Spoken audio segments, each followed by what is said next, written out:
আমি আপনার প্রশ্নের জবাব দিয়েছি কি না স্যার, কিন্তু মানে জন্মানোর উপর তো তার অধিকার নেই। আপনি YouTube influencer, million million follower আছে, সরিয়ে দিয়েছে কেন? আমি বললাম ভাই টিকটকার আমার শত্রুতা, কিন্তু তার জন্য বেশি মুশকিল হবে তাই না, যে খ্রিস্টান হবে তার জন্য। আপনার যে টাকা আসে কি ইউটিউব থেকে? অবশ্যই আসে, আমি তো টাকা নেই না।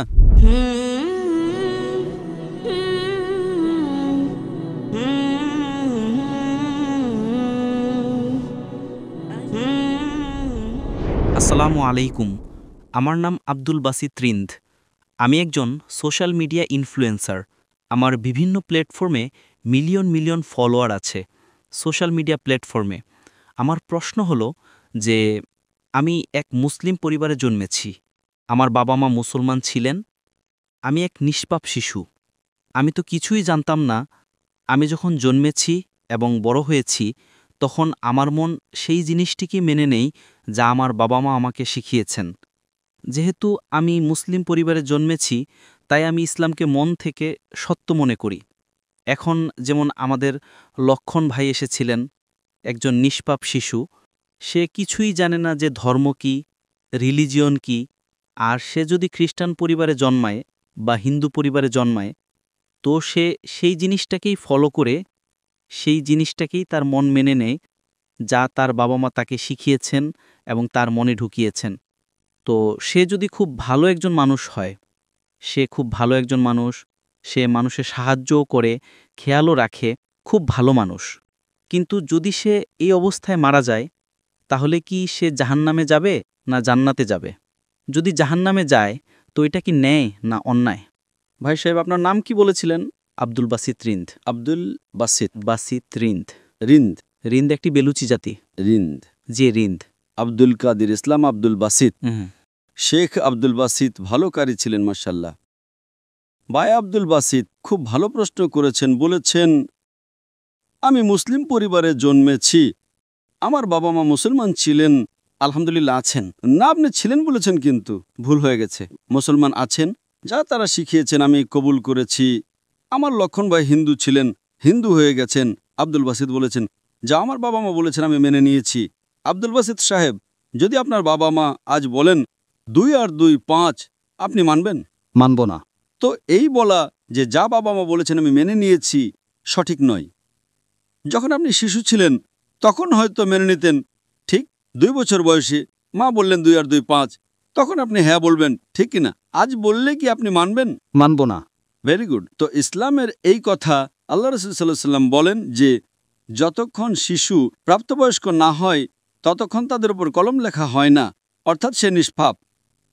যদি লক্ষণ যে এখন প্রাপ্তবয়স্ক 25 বছর, 30 বছর, 35 বছর, জানি না, এখান থেকে দূরে দেখা যাচ্ছিল না, কিন্তু প্রাপ্তবয়স্ক তো, তাই না? যদি কোনো অমুসলিম হিন্দু পরিবারে জন্মায় বা খ্রিস্টান পরিবারে জন্মায় এবং প্রাপ্তবয়স্ক হওয়ার আগে 10 বছর বয়সে বা 8 বছর বয়সে তার মৃত্যু হয়ে যায়, তাহলে সে জাহান্নামে যাবে না, কারণ সে নিষ্পাপ। আপনি বুঝছেন? হ্যাঁ। কিন্তু একজন মানুষ যখন প্রাপ্তবয়স্ক হয়ে যায় তখন সে দায়ী। বাবা মাকে দোষী করা যাবে না। আজকের তারিখে আমি আপনাকে জিজ্ঞেস করেছি আপনার বাবা মা বলবেন 2 আর 2 5, আপনি মানবেন? আপনি বলেছেন না। তার মানে আজ আপনার বাবা আপনার মাতা যদি কোনো ভুল কথা বলেন, আপনার জ্ঞান বুদ্ধি এসেছে, আপনি কিছু কিছু ক্ষেত্রে ভুল জিনিসটা মেনে নেবেন, কিন্তু বেশিরভাগ ভুল জিনিসটাই মানবেন না। আপনি আপনার বাবা মাকে ভালোবাসেন, বাবা মাকে ভালোবাসেন, তার মানে এই না যে আপনি তাদের বিরুদ্ধে, কিন্তু এখন আপনি প্রাপ্তবয়স্ক হয়ে গেছেন, বুঝলেন? তো এই বলা যে কারণ বাবা মা, কোরআনের আয়াত এটা যে কাফের, এটা বলতে পারবে না যে তাদের বাবা মা কাফির ছিলেন, এটা যথেষ্ট নয়। কোরআনের আয়াত এটা। তো তার মানে যদি শৈশবে কোনো শিশুর ইন্তেকাল হয়ে যায়, সে মুসলিম পরিবার থেকে হোক বা অমুসলিম পরিবার থেকেও, যদি প্রাপ্তবয়স্ক না হয় তো কলম তাদের উপর চলে না, তারা জাহান্নামে যাবে না। কাফের একবার প্রাপ্তবয়স্ক হয়ে গেলে তাদের জ্ঞান হয়ে যায়, তারপরে এই জন্য আল্লাহ রাসূল সাল্লাল্লাহু আলাইহি ওয়াসাল্লাম বলেন যে প্রত্যেকটি শিশু দ্বীনের ফিতরতে জন্মায়, তারপর তার বাবা মা তাকে মূর্তি পূজা শেখায়, তাকে আগুন পূজা করতে শেখায় এবং সে মূর্তি পূজা করতে শুরু করে। শিশু হলে ক্ষমা হয়ে যাবে, প্রাপ্তবয়স্ক হয়ে গেলে তার জ্ঞান এসে যায়, তো সে দায়ী। তো যদি একজন মানুষ প্রাপ্তবয়স্ক হয়ে যায় 25 বছর 30 বছর বয়সে, শিরক করে এবং তার ইন্তেকাল হয়, তো সে দায়ী। আপনি আমাকে কথা বলার জন্য জিজ্ঞেস করেছেন যে আপনি মনে করেন শুধু মুসলমান হয়ে জন্মালেই জান্নাতে যাবে। ইসলামে জান্নাতে যাওয়ার জন্য 4টি জিনিসের প্রয়োজন। আমি বলেছিলাম ঈমান, আমলে সলেহাত, ইমান, রাইচিয়াস ডিড, ওয়া তাওয়াসাউ বিল হক। হকের দিকে ডাকো এবং সবরের দিকে ডাকো। 4টি জিনিসের প্রয়োজন। আপনি খুব ভালো মানুষ হবেন, নামাজ পড়বেন 5 ওয়াক্ত, হজে যাবেন, রোজা রাখবেন, কিন্তু যদি আপনি দাওয়াত না দেন তো আপনি সাধারণত জান্নাতে যাবেন না। আল্লাহ সুবহানাহু ওয়া তাআলা আপনাকে মাফ করতে চান এবং জান্নাতে দিতে চাইলে সেটা আল্লাহর ইচ্ছা, তিনি দিতে পারেন, কিন্তু সাধারণত আপনি জান্নাতে যাবেন না। একইভাবে অনেক অমুসলিম মুসলমান হচ্ছে লাখো লাখো সংখ্যায়। আপনি বুঝছেন তো, লাখো লাখো সংখ্যায় অমুসলিম ইসলাম কবুল করছে, তারা জান্নাতে যাবে কিনা? হ্যাঁ, যাবে কিনা? অবশ্যই যাবে। আর একজন মানুষ আজ যদি ইসলাম কবুল করে, আল্লাহ রাসূল সাল্লাল্লাহু আলাইহি সাল্লাম বলেন তার সব গুনাহ মাফ। আমার চেয়ে আপনার চেয়ে ভালো হবে, তাই না? আমরা যতই ভালো হই ছোটখাটো গুনাহ তো করি। তো এই বলা, তো এটা আল্লাহ সুবহানাহু ওয়া তাআলার হিকমত। লা ইকরাহা ফিদ্দীন। আমাদের দিনে কোনো জোরজবস্তি নেই। আপনি বলবেন না, কিন্তু চান্স আছে যে সে অমুসলিম হয়তো জন্মেছে, তো ইসলাম করার চান্স কম। একদম সঠিক, কম। মুসলমান হওয়ার পরেও আজকের অবস্থা দেখে কি মনে হয় যে আমরা জান্নাতে যাব? সে মহিলা কি বলছিল যে শিশুকামিতা করে জান্নাতে যাবে? আপনার কি মনে হয়? সেটা তো আমাদের ইসলামিক শিক্ষায় নেই, একদমই না। কিন্তু জান্নাতে যাবে কি? সে মুসলমান যদি নিজেকে মুসলমান বলে আর পেডোফিলিয়া করে জান্নাতে যাবে? একদম না। যদি সেই মহিলা সঠিক হয় যে পেডোফিলিয়া আছে, তো তার প্রথম অংশ ভুল, সে মুসলমানই নয়। হ্যাঁ, নাম হবে, কালিমা পড়বে, কিন্তু এটা বলা যে আমরা দিনই, এটা ভুল। যদি সে ক্ষমা প্রার্থনা করে, আল্লাহ তাকে মাফ করতে পারেন যে কোনো গুনাহ, কিন্তু এটা বলা যে ইসলামিক নামের মুসলমান হবে বা অনুশীলনকারী মুসলমান হবে। তো আমাদের ভুল বোঝাবুঝি আছে যে মুসলমান পরিবারে জন্মালো তো জান্নাতের টিকিট পেয়ে গেল, এটা আমাদের ভুল বোঝাবুঝি। আমি নিজেও জিহাদ করছি, আমিও জানি না আমার জান্নাতের টিকিট আছে কিনা, এজন্য আমি মেহনত করি, রাত জাগি, দোয়া করে আল্লাহ তাআলা কবুল করুন। আল্লাহ রাসূল সাল্লাল্লাহু আলাইহি সাল্লাম প্রতিদিন 70 বার ইস্তেগফার করতেন। কতবার? 70 বার। আল্লাহ রাসূল পৃথিবীর সবচেয়ে সেরা মানুষ, সবচেয়ে বেশি মুসলমান 70 বার ইস্তেগফার করতেন। বলতেন যে আমার রব যে আমাকে এত নিয়ামত দেয়, আমি যা কিছু করি মাফ করে, আমি যদি ইস্তেগফার না করি তো কে করবে? তো এটা আজকের আমাদের সমাজে ভুল বোঝাবুঝি আছে যে আমরা মুসলমান তো ব্যাস জান্নাতের টিকিট পেয়ে গেলাম। আমরা দোয়া করি আল্লাহ তাআলা আমাদের মাফ করুন। তো আল্লাহ সুবহানাহু ওয়া তাআলা যদি কোনো অমুসলিম জন্মায় এবং প্রাপ্তবয়স্ক হওয়ার আগে মারা যায় তো সে জাহান্নামে যাবে না। প্রাপ্তবয়স্ক হওয়ার পর তার ভুল আছে, সে দায়ী। যেভাবে আপনি বলেন 2 আর 2 5 আমি মানব না, তো সে কেন মানবে যে মূর্তি পূজা ভুল? আপনি বুঝছেন? কারণ আল্লাহ সুবহানাহু ওয়া তাআলা আমাদের সৃষ্টিকর্তা, আমাদের মালিক, তিনি এত নিয়ামত দিয়েছেন আমাদের, আমরা তার শুকরিয়া আদায় করতে পারি না। গণিতে ভুল করা কি একটু গুনাহ? যদি কোনো মুসলমান 2 আর 2 5 বলে জান্নাতে যাবে, আপনি বলবেন ভাই জ্ঞান নেই, গণিতে দুর্বল, ঠিক কিনা? আপনি তো তাকে মারতে পারবেন না, তাই না? পারবেন না তো? তো কে বড় গুনাহগার, 2 আর 2 5 বলা লোক নাকি যে মূর্তি পূজা করে? মূর্তি পূজা অবশ্যই। আল্লাহ আমাদের এত নিয়ামত দিয়েছেন, তাই না? আমরা আল্লাহর শুকরিয়া আদায় করি। কত লোক শুকরিয়া আদায় করে যে আল্লাহ আমাদের এত ভালো ঘর দিয়েছেন, এত ভালো পোশাক দিয়েছেন, এত ভালো গাড়ি দিয়েছেন, খাবার দিয়েছেন। আমরা কতবার শুকরিয়া আদায় করি পানি পান করার জন্য। যদি কিছুদিনের জন্য 2-3 সপ্তাহের জন্য পানি না পাই মারা যাব, কতবার শুকরিয়া আদায় করি? আমি জিজ্ঞেস করতে চাই এই বিশাল মজমা থেকে কত লোক আল্লাহর শুকরিয়া আদায় করেছে যে তিনি আমাদের শ্বাস অক্সিজেন দিচ্ছেন? কত লোক আল্লাহর শুকরিয়া আদায় করেছে? হাত উপরে করো। শ্বাস প্রশ্বাসের জন্য, পানির জন্য নয়। যে আল্লাহ তাআলা আমাদের বাতাস দিচ্ছেন যাতে আমরা বাঁচতে পারি, আধা ঘন্টার জন্য আমরা বাতাস না পেলে মারা যাব। কত লোক আল্লাহর শুকরিয়া আদায় করেছে শ্বাস প্রশ্বাসের জন্য? 4-5%। মাশাআল্লাহ, আপনি হয়তো আমার লেকচার শুনেছেন। আপনি লেকচার শুনেছিলেন জীবনের উদ্দেশ্য কি? কত লোক আমার লেকচার শুনেছে আজকের আগে? জীবনের উদ্দেশ্য কি? হাত উপরে করো। মাশাআল্লাহ, তার চেয়ে বেশি সংখ্যা। মানে আপনি যদি লেকচার শুনে থাকেন তো লেকচার আমি এটাই বলি, এখানে একটু সময়ের অভাব ছিল তাই লেকচারের পর আমি বলছি আমি যে শ্বাস নেই তার তো শুকরিয়া আদায় করা উচিত। তো আমরা কত অকৃতজ্ঞ। আল্লাহ তাআলা বলেন যখন আল্লাহ তাআলা আপনার সব মুশকিল দূর করে দেন, আপনি আল্লাহকে ভুলে যান, মুশকিল এলে আবার আল্লাহকে স্মরণ করেন।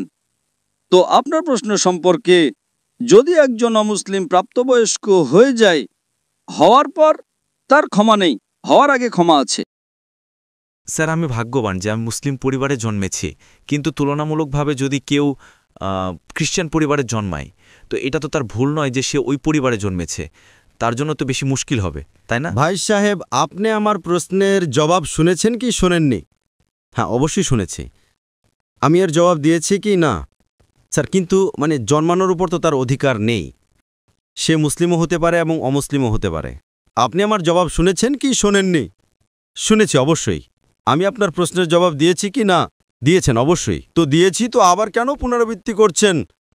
আমি স্পষ্ট বলে দিয়েছি, মুসলিম পরিবারে জন্মানো জান্নাতের টিকিট নয় এবং অমুসলিম পরিবারে জন্মানো জাহান্নামের টিকিট নয়। কিন্তু তার জন্য বেশি মুশকিল হবে, তাই না, যে খ্রিস্টান হবে তার জন্য। আপনার মনে হয় ভুল বুঝাবুঝি আছে যে আমি শতভাগ জান্নাতে যাব। আমি কষ্ট কেন করছি? কেন আমি দুনিয়াভর ঘুরছি? কেন আল্লাহ রসুল বলেন যে লা ইলাহা ইল্লাল্লাহ মুহাম্মাদুর রাসূলুল্লাহ, সে জান্নাতে যাবে, কিন্তু কালিমার উপর আমল তো করতে হবে। আমরা যে মুসলমানদের অবস্থা দেখছি, আমার তো মনে হয় না। একদম না, একদম না। আপনি আমার জবাব বুঝছেন? আমি বুঝছি, অবশ্যই। আমরা 25%, 2 বিলিয়ন কত আরব হয়? 2 আরব। আরব তো অনেক এখানে। তো এটা আমাদের ভুল বুঝাবুঝি। আমরা ভুল বুঝাবুঝি শিকার যে আমরা জান্নাতে যাব। আমরা বলি ইনশাল্লাহ আল্লাহ আমাদের গুনাহ ক্ষমা করবে, তো ইনশাল্লাহ জান্নাতে যাব। তো এটা আল্লাহ সুবহানাহু ওয়া তাআলা বলেন কোরআনে, কোনো কাফের আল্লাহর ন্যায় বিচারকে অস্বীকার করবে না। এটা বলবে না যে আমার সাথে অন্যায় হয়েছে যেভাবে আপনি বলছেন। সে বলবে আল্লাহ তাআলা আমাকে আরও একটি সুযোগ দিন। আল্লাহ বলবেন সময় শেষ, এই দুনিয়াতে অনেক সুযোগ দিয়েছি। ঠিক তাই না? অনেক লেকচার মিলেছে, হয়তো জাকির নায়েকের লেকচার শুনেছে। এখন লক্ষণ আমার লেকচার শোনার পর মূর্তি পূজা করবে, আপনি তাকে দোষী করবেন কি না? অবশ্যই আপনি যুক্তিক বলেছেন যে যদি সে আখেরাতে বলে আল্লাহ তাআলা আমার জানা ছিল না যে মূর্তি পূজা ভুল, আরে আমি তো স্বামী প্রভুপাদের কথা মেনেছি, ও ডক্টর জাকির নায়েকের কথা মানেনি, ফেসে যাবে কি না? আর হয়তো আপনি জানেন না ডক্টর জাকির নায়েকের কথা আজকের তারিখে কোটি কোটি অমুসলিম শুনে, কোটি কোটি। সুবহানাল্লাহ, আলহামদুলিল্লাহ। তো যদি আমার কথা আমি বলি যে আমি খুব মহান, আমি ছোটখাটো একজন দায়ী, আল্লাহকে বলি, তো আমাদের এই কর্তব্য যে কোনো অমুসলিমকে পাই তাকে বলো। আপনি কত অমুসলিমকে দাওয়াত দিয়েছেন? আপনি ইউটিউব ইনফ্লুয়েন্সার। আমি আপনার ব্যক্তিগত জীবনে যেতে চাই না। ইউটিউব ইনফ্লুয়েন্সার ভালো হয়, খারাপও হয়, ইসলামিকও হয়, গায়ের ইসলামিকও হয়। আমারও ইউটিউবারদের সাথে চ্যাট হয়েছিল, পডকাস্ট, ঠিক তাই না? তো এই জিনিস যে আপনার দেখা উচিত। আপনি ইউটিউবার, আমিও ইউটিউব ইনফ্লুয়েন্সার। আপনার কত মিলিয়ন আছে ফেসবুকে? টিকটক पे 3.7 মিলিয়ন। টিকটক তো আমাকে ব্যান করে দিয়েছে, কারণ আমি আমার চীনা ভাইদের পক্ষ থেকে কি করেছি, আমাকে ব্যান করে দিয়েছে। তো এক মোটে গভর্নরের ছেলে, আমার ছেলে পরশু আমার ভিডিও নিয়েছে, পডকাস্ট নিয়েছে, বলল আব্বা 1.5 মিলিয়ন পৌঁছে গেছে, মর্নিংয়ে আউট। বলল আরে সরিয়ে দিয়েছে কেন? আমি বললাম ভাই টিকটক আর আমার শত্রুতা, আমার টিকটকের সাথে শত্রুতা নেই, টিকটকের আমার সাথে শত্রুতা আছে। আপনি বুঝলেন তাই না? আপনার 1.5 মিলিয়ন কয়েক ঘন্টার মধ্যে, তাদের ছেলের 1.5 মিলিয়ন টিকটকে ফলোয়ার অনেক, কিন্তু ভিডিও সরিয়ে দিয়েছে। যারা উইঘুর মুসলিম তাতে সমর্থন করেছি, আপনিও সমর্থন করবেন, আপনাকেও ব্যান করে দেবে। তো সামলে থেকো। আপনি বুঝলেন তাই না? অবশ্যই। আচ্ছা, আমি তো টিকটকের নই। আপনার ফেসবুকে কত ইনফ্লুয়েন্সার আছে, কত ফলোয়ার আছে? ফেসবুকে প্রায় 1.5 লাখ হতে চলেছে। 1.5 লাখ হতে চলেছে। আমার এখন 24 মিলিয়ন হয়েছে 2 দিন আগে, আলহামদুলিল্লাহ। 24 মিলিয়ন। তো আমিও সোশ্যাল মিডিয়া ইনফ্লুয়েন্সার, তাই না? অবশ্যই। আপনার ইউটিউবে কত? ইউটিউবে 265,000। 265,000, মাশাআল্লাহ। আমার 4 মিলিয়ন এখনই হয়ে গেছে 2 দিন আগে। মাশাআল্লাহ। আমিও ইউটিউব ইনফ্লুয়েন্সার, তাই না? অবশ্যই। তো আমার পেশা হলো YouTube influencer, Facebook influencer, social media influencer, lecture influencer, মানুষকে আল্লাহর দিকে প্রভাবিত করা, ঠিক কি না? অবশ্যই। এখন আপনার ইউটিউব ইনফ্লুয়েন্সার হওয়ার বিষয়টা কি? Influencing towards what? Blogging. Blogging. কিন্তু ব্লগিংয়ের মাঝে চেষ্টা করি যে জ্ঞান কখনো অর্জন করি আপনার ভিডিও থেকে, ডক্টর ইসরা সাহেবের ভিডিও থেকে চেষ্টা করি কিছু। মাশাআল্লাহ, কিন্তু সাইট তো ব্লগিংই, তাই না? অবশ্যই। আমি আমার মেডিকেল পেশে ছেড়ে দিয়েছি। তো এটাই তো, যদি আপনি ইনফ্লুয়েন্স করবেন ব্লগিংয়ের দিকে, তার চেয়ে ভালো আল্লাহর দিকে আপনার ফলোয়ার্স যদি অর্ধেকও হয়ে যায় 10%ও, আমার আপনার কাছে অনুরোধ, আমার আপনার কাছে আবেদন যে আপনি ইসলামিক ইউটিউব ইনফ্লুয়েন্সার হন। হয়তো আপনার ফলোয়ার্স 4 মিলিয়ন থেকে 1 মিলিয়ন হয়ে যাবে। আপনার যে টাকা আসে কি ইউটিউব থেকে? অবশ্যই আসে।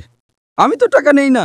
আমাকে বলে আপনি যদি ফেসবুকে অ্যাড নেন আপনাকে $50,000 প্রতি মাসে মিলবে। আরে ভাই, আমাকে জান্নাতে যেতে হবে। $50,000 আপনি আমাকে $50 মিলিয়ন দেবেন তো আমি অ্যাড দেব না? বেশিরভাগ সোশ্যাল মিডিয়ায় অ্যাড দেওয়া হারাম। আপনার চ্যানেলে মেয়ে আসবে, ছোট ছোট পোশাকে আসবে। আরে কেন আমাকে জাহান্নামে নিয়ে যাবে ভাই? আমার ইউটিউব সোশ্যাল মিডিয়ায় নো মনিটাইজেশন। কখনো কখনো কেউ স্ট্রাইক করেছে, যদি আমি অডিও ব্যবহার করেছি অনুমতি নিয়ে তার ম্যানেজারকে জানা না থাকলে, তো কখনো ভুল করে অ্যাড চলে আসে। আমার হিসাব অনুযায়ী আমিও সোশ্যাল মিডিয়া বিশেষজ্ঞ। মাশাআল্লাহ। নো ব্লগিং, শুধু আল্লাহর দিকে প্রবেশ। মাশাআল্লাহ। আর দরকার নাই আল্লাহ তাআলা আমাকে প্রতিদিন লাখো দেন, তো কেন আমি ইউটিউব থেকে নেব ভাই? ইউটিউব থেকে হারাম কামাই। ইউটিউবের অ্যাড থেকে যদি আপনি কামান, ওই অ্যাডে মেয়ে আসবে, এটা আসবে, ওটা আসবে। আপনি হয়তো অ্যালকোহল অ্যাডকে ব্যান করবেন, কিন্তু মেয়েদের তো ব্যান করতে পারবেন না, তাই না? পারবেন কি? পারবো না।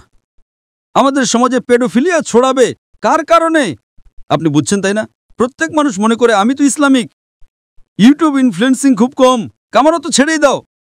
আমি কামাতে পারি, 24 মিলিয়ন ফলোয়ার আছে, ঠিক তাই না? আমার কপি কেউ করতে পারে বিনামূল্যে। আমার ইউটিউবের মাধ্যমে কত লোক $10,000 $50,000 প্রতি মাসে কামায়। থাম্বনেলে কি দেয়? মেয়ের ছবি দিয়ে দেয়। আমার এতে লাখ লাখ, তার উপর 2 মিলিয়ন। আমি সব কামাবো, তাই না? সে কি কামাবে? টাকা। টাকা আর নরক। আমি বললাম নো কপিরাইট, টাকা তুই কামা ভাই, আমাকে সব কামাতে দে। আমি হিট করব না, তার টাকা আমার কাছে চলে আসবে, ঠিক কিনা? আমি বলি নো কপিরাইট। আমার ভিডিও নাই, কিন্তু আমি কি বলি? আমার ভিডিওর উপর শ্যাডো ব্যান। শ্যাডো ব্যান জানেন তো? না, শ্যাডো ব্যান।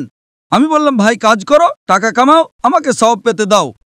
আমি রিলস করি, আমার ভিডিও প্রথমে 100,000 1 মিলিয়ন, এখন 2,000 3,000, এখন পাকিস্তানে মাশাআল্লাহ বেড়ে গেছে 1 লাখ 2 লাখ হয়ে গেছে, কারণ হিট অনেক।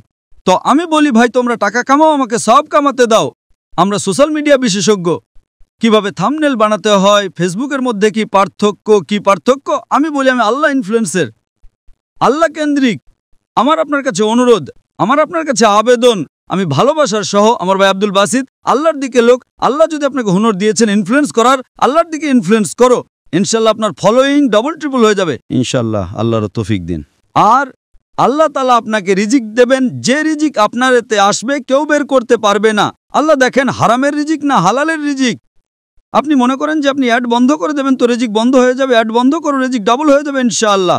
আল্লাহ তাআলার অনেক দরজা খুলবে। আপনি বললেন আপনি আমার দ্বারা ইনফ্লুয়েন্সড হয়েছেন, একদম সঠিক। টোটালি ইনফ্লুয়েন্সড হননি। যদি টোটালি ইনফ্লুয়েন্সড হতেন তো ইনশাআল্লাহ আপনি ডক্টর ইসরার আহমদ দ্বারা ইনফ্লুয়েন্সড হয়েছেন।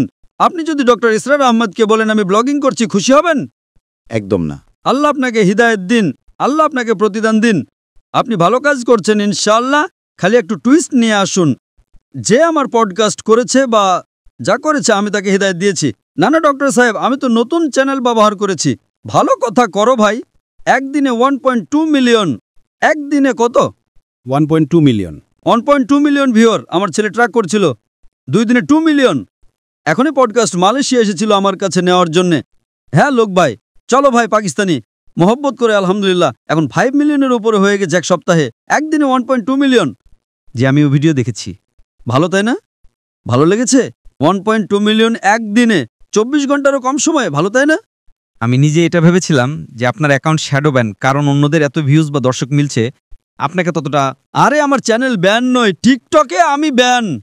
টিকটকে পুরো ব্যান, কারণ আমি আমার ভাই যারা চিনে তাদের জন্য। আমার মন টিকটক ব্যান করবে, কি যায় আসে? আল্লাহ আমাকে ব্যান না করলেই হলো, ঠিক তাই না? অবশ্যই। আমাদের দেশের মুসলিম দেশের যখন প্রধানমন্ত্রীকে জিজ্ঞেস করে উইঘুর মুসলিমদের ব্যাপারে, আমাদের জানা নেই। আরে কিভাবে জানা নেই? আপনি যদি মুসলিম দেশের প্রধানমন্ত্রী হন, আপনাকে জিজ্ঞেস করা হয় উইঘুর মুসলিমদের ব্যাপারে, আপনি বলেন জানা নেই। কি হয়ে গেছে আমাদের সমাজের? যদি আমাদের ভাই উইঘুর মুসলিম, তাদের উপর জুলুম হচ্ছে, আপনি বলেন জানা নেই। যখন আমি ডঙ্কা মেরে তাদের সমর্থন করলাম, মালয়েশিয়াতে টিকটকে কাউকে ব্যান করেন না, জানেন তো? জাকির নাইককে। তো আমি গর্বের সাথে বলি মাশাআল্লাহ, শয়তান আমাকে ব্যান করেছে, আলহামদুলিল্লাহ। সেখানকার দরজা বন্ধ, তো এখানকার দরজা খোলা। আল্লাহ তাআলা টেস্ট করেন আপনাকে, আল্লাহ তাআলা পরীক্ষা নেন আপনার। পরীক্ষা নেন ভাই, আমি আপনাকে পরীক্ষা করব। কি করতে হবে? আল্লাহ কেন্দ্রিক হন। মানুষকে আল্লাহর দিকে নিয়ে আসুন, আল্লাহ ইনফ্লুয়েন্সার হন, ইনশাআল্লাহ দুনিয়াতে ফায়দা হবে কি হবে না, আখিরাতে আপনার জান্নাত কনফার্ম। আশা করি উত্তর পেয়েছেন। ধন্যবাদ স্যার।